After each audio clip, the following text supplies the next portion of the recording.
Donc dans cette petite vidéo-là, je vais vous montrer comment faire pour insérer, ouvrir le logiciel, ensuite créer un nouveau projet avec, avec un compact logique. Donc pour ouvrir le logiciel qu'on utilise, c'est Studio 5000.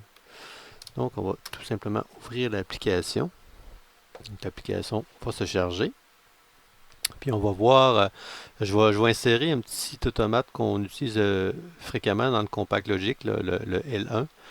euh, qui ressemble à ce qu'on voit ici sur la photo.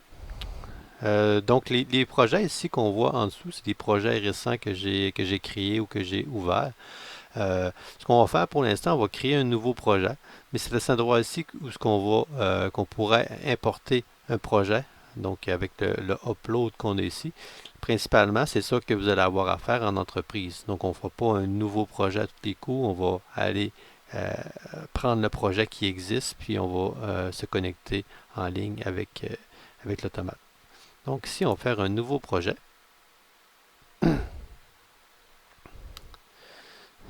Donc la petite fenêtre ici ouvre.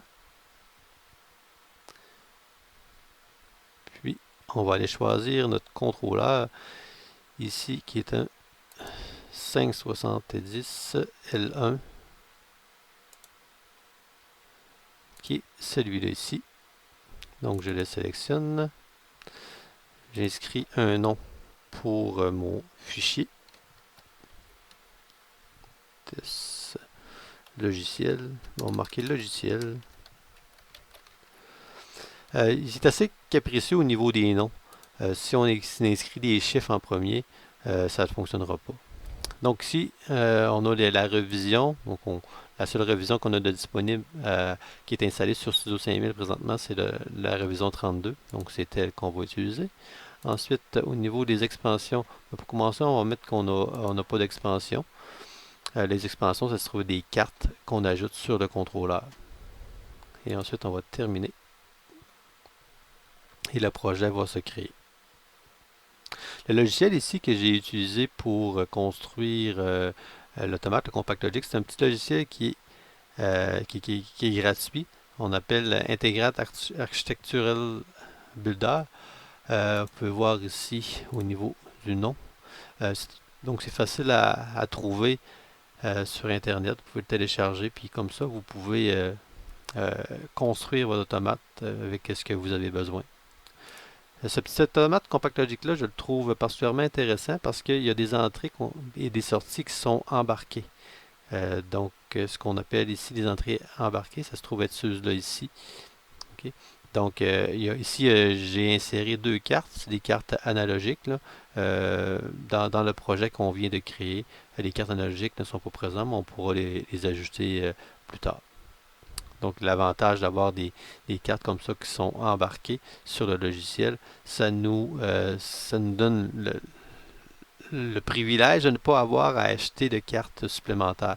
Donc dans celui-là ici, je crois que c'est 8 ou encore 16. Donc c'est 16, si on peut voir ici. Donc 16 input et 16 output DC qui sont sur le Compact Logic. Sur le Compact Logic également, on voit ici c'est pour l'alimenter. Ceux d'en haut de mémoire, c'est pour alimenter le PLC et ceux d'en bas, c'est pour alimenter les cartes d'entrée et de sortie. Ensuite, on a un port USB qui nous permet de se connecter quand même très facilement. Donc, la première fois, on va se connecter avec le port USB, puis ensuite, si on veut se connecter avec le port Ethernet, on peut le faire, parce qu'il y a deux ports Ethernet disponibles en avant ici du contrôleur. Donc, je vais retrouver le logiciel. OK. Donc, le logiciel est ici. Maintenant, il est ouvert. Euh, donc, on voit ici le logiciel, le PLC qu'on vient de créer, celui-là ici.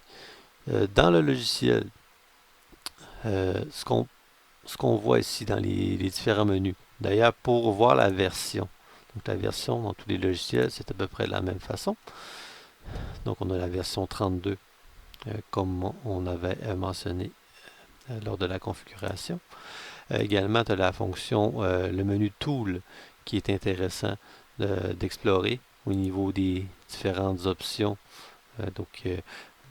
Plus au niveau de l'apparence qu'on peut voir ici. Ensuite, menu communication, où ce qu'on va explorer peut-être un petit peu plus tard dans une autre vidéo pour établir la connexion avec l'automate. Euh, Ensuite, c'est vraiment menus qui sont standards. Ça ressemble beaucoup d'un logiciel à l'autre, mais il y a quand même certaines particularités.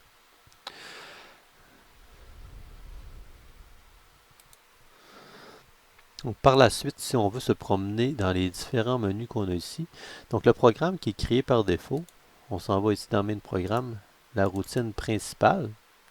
Donc les codes, on va appeler ça des routines. Puis si on veut, la routine principale est créée par défaut en ladder. Donc on veut tout simplement créer une petite run comme ça. Ensuite, si on veut les associer, on peut créer des tags. On peut les créer de cette façon aussi. Moi, ce que je préfère faire, si on crée des tags qui sont locales, on va les créer tout simplement ici. Donc on s'en va ici dans l'onglet Edit Tag. On va écrire I1. On va dire que c'est un booléen. On va le mettre local. Donc local, ça veut dire que c'est seulement ce programme-là qui va pouvoir voir, ou les programmes qui sont dans la main programme, là, qui sont dans cette section ici. On va en créer un deuxième qu'on va appeler O1. Encore un local, puis c'est un booléen. Comme ça ici. Je peux voir, donc sont créés. Si je veux les modifier, donc ici je ne peux pas les modifier, il faut vraiment que je retourne dans l'édition. Je retourne dans ma routine principale.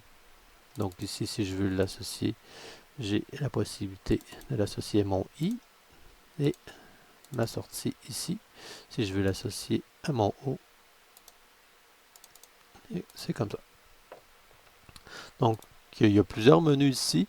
On a rarement besoin de tous, mais il faut savoir s'y référer, puis aller se promener dans ces menus-là pour trouver les bonnes instructions qu'on a besoin. Ensuite, au niveau des entrées et des sorties. Donc, au niveau des entrées et sorties, on les retrouve ici dans contrôleur tag. Les inputs, on va aller dans local 1i. 1 correspond comme au premier module. Okay.